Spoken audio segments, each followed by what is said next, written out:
Hello guys, we are going to talk about a drama thriller film called Midsommar from 2019. A lot of interesting things are waiting for you. Student Danny received a disturbing message from her sister and called her parents to make sure everything was okay, but they did not pick up the phone. Her sister also did not respond to the messages. Christian, Danny's boyfriend, thinks she's worried for nothing. Christian's friends strongly advise him to finally break up with the girl who is constantly making him nervous.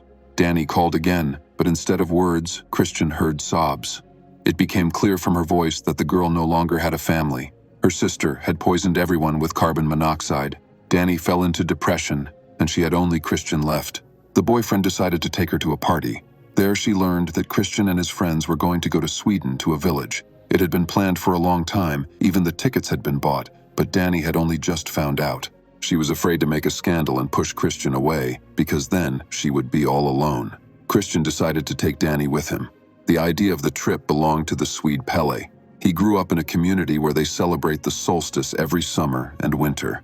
In the photo, he was holding last year's Queen of May. Pelle was excited that Danny would come with them and see the celebration with his own eyes. Mark was excited about the opportunity to see Swedish girls, and Josh was traveling with a scholarly interest. He was writing his dissertation on local rituals. The company stopped in the middle of a field where young people who had left the village but returned for the solstice holiday were resting. Pelle introduced his friends to his friend Ingemar, who had also brought along a couple he knew, Simon and Connie. Mark was worried. It was 9 p.m., but it was as light as day. Danny ran off into the woods and fell asleep there. The next day, the group went to the village. Their path ran through a dense forest. It was unclear whether the students could have made it back on their own if they had wanted to. Finally, they found themselves in a huge clearing where an unusual village was located. It seemed that they had entered another world. All the inhabitants were dressed in white, and their faces were always smiling. Pelle introduced his friends to his sister, and the village elder explained that white clothing symbolizes respect for Mother Nature and her hermaphroditic nature. The locals were happy to see the guests. The next day, the ceremony was to begin. A crowd gathered on the platform. An elder named Siv announced that there had not been such a crowded celebration of the solstice for 100 years. The 9-day celebration began. An old man was handed a torch and invited the spirits to return to the world of the dead. A red-haired Maya girl came out of the house and looked at the newcomers. Ingmar told his friends that the locals were playing a game. The red-haired girl pushed Christian and winked at him. The boy immediately joined the dance. He had forgotten that it was Danny's birthday, even though they had been together for 4 years. But Pelle remembered and gave Danny her portrait. On the lawn, the teacher was teaching a lesson on carving runes. Nearby was a triangular structure, a sanctuary where no one was allowed to enter. There was also a cage with a bear on the lawn. Pelle took the guests to a huge painted barrack where everyone under the age of 36 slept. After this age, all the locals return from pilgrimage and stay here forever. They become workers. At 54, they become mentors, and after 72, no one lives here anymore. The students took this story as a joke. Pelle reminded Christian of Danny's birthday and slipped him a gift to congratulate the girl. In the barracks, babies were sleeping with everyone else, and runes were placed under their pillows. The next day, there was to be a ceremony. Christian wanted to find information about it on the internet, but there was no connection. The day began with new incomprehensible rituals. Tables were arranged in a certain way near the sanctuary. The boy struck a bell. An elderly man and woman approached the tables. Finally, everyone sat down and began to eat. After a while, the old people stood up again, and the locals, whispering, raised their glasses to them and drank. The old people were put down again, and they were solemnly carried away with their chairs. Soon the procession stopped at the edge of the cliff. At the bottom, Siv opened the Ruby Torah, a sacred written text. Josh was interested in it, but Pelle explained that he would not be able to read it anyway. The woman made cuts in her palms, covered them with runes, and then walked to the edge of the cliff. As is already known, no one here lives to be 73 years old, and the visitors finally found out why. The horrific ritual shocked Danny, and Simon was outraged. How could they all just stand there and watch? But what they did to the grandfather with the hammer was even more shocking. Simon shouted that they were all sick. He and Connie decided to leave, and didn't care that it was an ancient custom.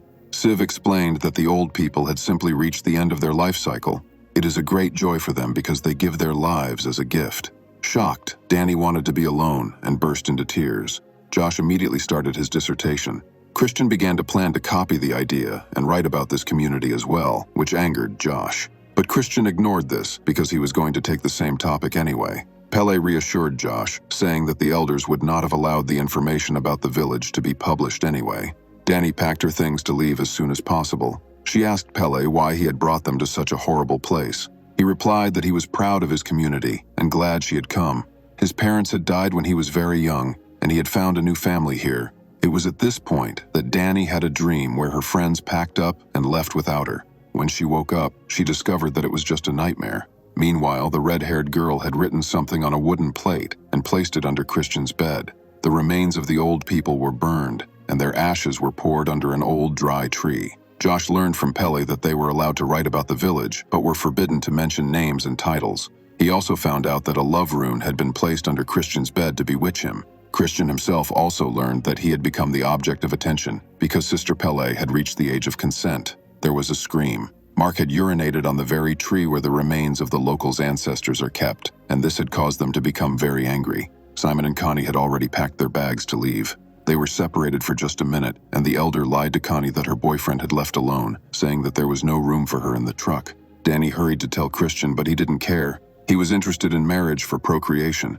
He was told that people from the outside world are usually invited for this purpose. One of the girls confirmed the story about Simon and invited Danny to the kitchen to make pies.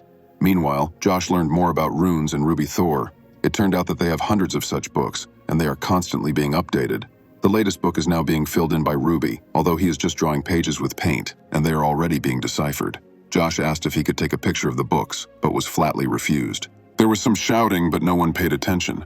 Everyone was given meat pies, and Danny began to wonder where Connie had gone. One of the local blondes said that Simon had called and asked him to take her to the train station, and then she had left. Mark was worried that he would be killed because of the ancestral tree. Christian found red hair in his pie. In addition, his drink had a reddish tint. One of the girls took Mark to the forest to show him something. Josh, obsessed with his dissertation, left the barracks at night and made his way to a neighboring house to take pictures of the book's pages, despite the ban. At that moment, Mark approached him, but it wasn't him. The stranger was wearing a mask of Mark's face. Josh's skull was crushed with a hammer. This freed up 2 more places in the barracks. During breakfast, the elder said that someone had stolen the last book. They suspected Josh, as well as Danny and Mark, who had disappeared. Christian began to slander Josh, saying that he was the kind of person who could steal a book. Moreover, he said that they were not even friends. The boy was sent to talk to Siv while Danny prepared for the celebration. Some herbs were added to the water and given to each young girl to drink. It was a special tea for the competition. The girls in the wreaths held hands and formed 4 circles. Danny began to hallucinate. One of the women announced that the dancing was about to begin, and the one who would be the last one to stay on her feet would be crowned for endurance. The musicians started playing, and all the girls started dancing. Siv sat Christian down across from her and asked him how he felt about Maya. Then she added, "You are allowed to date her." According to astrologers, this is a perfect match. When Christian learned that the red-haired girl had plans for him, he went outside.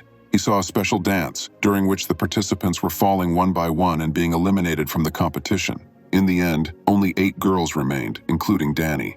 Christian was also given a hallucinogenic tea to drink. Danny was dancing with all her might and had little understanding of what was happening around her. At some point, she spoke Swedish, and the 2 remaining girls fell down. The community chose Danny as the Queen of May. She was surrounded by locals, and she thought her mother had passed by. Danny was lifted onto a throne of leaves and flowers and carried to the festive table, leaving Christian alone in the middle of the clearing. The flowers on the wreath and the leaves on the throne moved and pulsed. Christian could not join the table without an invitation.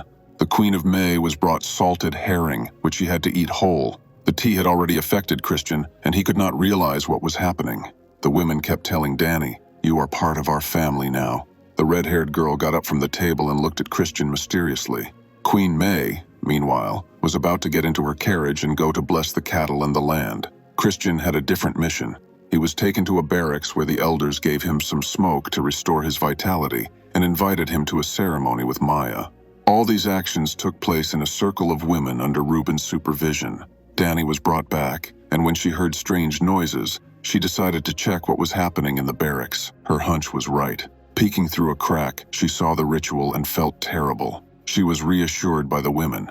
Meanwhile, Christian, having completed the ceremony, ran outside and saw Josh's legs sticking out of the garden and went to the barn. There he found Simon's body with a disfigured back that resembled meat wings. Christian had been put to sleep. He woke up on the lawn. He was told that he could not speak or move. The sect was making a sacrifice to the sun, 9 human lives. 4 victims had already been chosen. 2 elders and 2 volunteers. Danny, as Queen of May, had to choose the last victim between a local resident and Christian. The dead bodies were brought to the clearing.